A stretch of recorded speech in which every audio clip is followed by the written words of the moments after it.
पूर्वी नेत्रा के मुंह से निकलवाएगी सारा सच और आएगी असली सच्चाई पूर्वी के सामने। जी हाँ दोस्तों, कुमकुम भाग्य के आने वाले धमाकेदार एपिसोड में जब आरवी की माँ हरलीन हरमन पूर्वी के पास आएगी और हरलीन पूर्वी को कहेगी कि कौन से प्लान की बात हो रही है, तभी पूर्वी हरलीन को समझाती हुई कहेगी मेरे पास एक प्लान है जिससे आरवी को कुछ नहीं होगा, आरवी बच जाएगा। और मेरा प्लान यह है कि नेत्रा की शादी आरवी के साथ होगी ही, लेकिन नेत्रा आरवी के पास शादी के मंडप में नहीं पहुंचेगी। जिसे सुनकर तभी हरलीन पूर्वी को कहेगी कि अगर ऐसा नहीं हुआ तो तभी पूर्वी कहेगी मैं आपको बता रही हूँ ना कि ऐसा ही होगा और हमारे पास इसके अलावा कोई ऑप्शन नहीं है। तभी हरलीन पूर्वी को अच्छा ठीक है कहेगी, जहाँ पर तभी पूर्वी अपने प्लान के मुताबिक नेत्रा के पास जाएगी और नेत्रा पूर्वी को देखेगी। तभी नेत्रा को काफी बड़ा शौक लगेगा और वही नेत्रा के कमरे में मोनिशा छुपकर बैठी होगी, जहाँ पर तभी पूर्वी नेत्रा के नजदीक आकर नेत्रा को कहेगी कि नेत्रा अब मुझे उसका नाम बता दो जिसने तुम्हें आरवी के साथ शादी करने के लिए कहा था। उसने तुम्हें ये सब काम करने के लिए जितने पैसे दिए हैं मैं उससे तुम्हें डबल दूंगी, तुम मुझे सिर्फ उसका नाम बता दो। जिसे सुनकर तभी नेत्रा के मन में पैसों का लालच एक पल के लिए आ जाएगा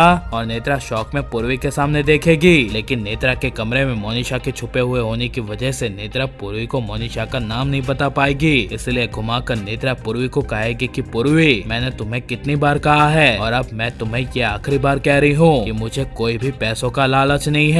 ये ऑफर तुम मुझे और साहिल को पहले भी दे चुकी हो, डबल क्या ट्रिपल पैसे की ऑफर दे चुकी हो। अगर पैसे की ही बात होती तो मैं तभी पैसे ले लेती और तुम्हें उसका नाम बता देती और मेरी जिंदगी में जो मेरा सब कुछ था यानी कि साहिल अब वो भी इस दुनिया में नहीं रहा। इसलिए तुम पूर्वी ये सब भूल ही जाओ, मुझे किसने भेजा था और आरवी के पीछे मैं कैसे आई ये सब भूल जाओ। आरवी अब मेरा है और अब आरवी से शादी मैं करके ही रहूंगी। ये सुनकर तभी पूर्वी को काफी बड़ा झटका लगेगा, जहाँ पर तभी मोनिशा नेत्रा के कमरे में हिलेगी। तभी पूर्वी को नेत्रा के पीछे कमरे में किसी के हिलने की आवाज आएगी और पूर्वी नेत्रा को कहेगी कि क्या था वहाँ पर। तभी नेत्रा घबरा कर कहेगी कुछ भी तो नहीं है, वहाँ कोई बिल्ली आई होगी। यह सुनकर तभी पूर्वी को नेत्रा का चेहरा देखकर कुछ छुपा रही है नेत्रा, क्या इसका एहसास हो जाएगा और नेत्रा को मोनिशा का सच पूर्वी को बता देना चाहिए क्या नहीं। और कुंडली भाग्य के बाद कुमकुम भाग्य भी जल्दी बंद हो जाएगा, तो आप कुमकुम भाग्य को मिस करेंगे क्या नहीं हमें कमेंट में जरूर बताएं और आप प्लीज इस वीडियो को लाइक शेयर हमारे चैनल को सब्सक्राइब करें। मिलते हैं नेक्स्ट वीडियो में, टेक केयर।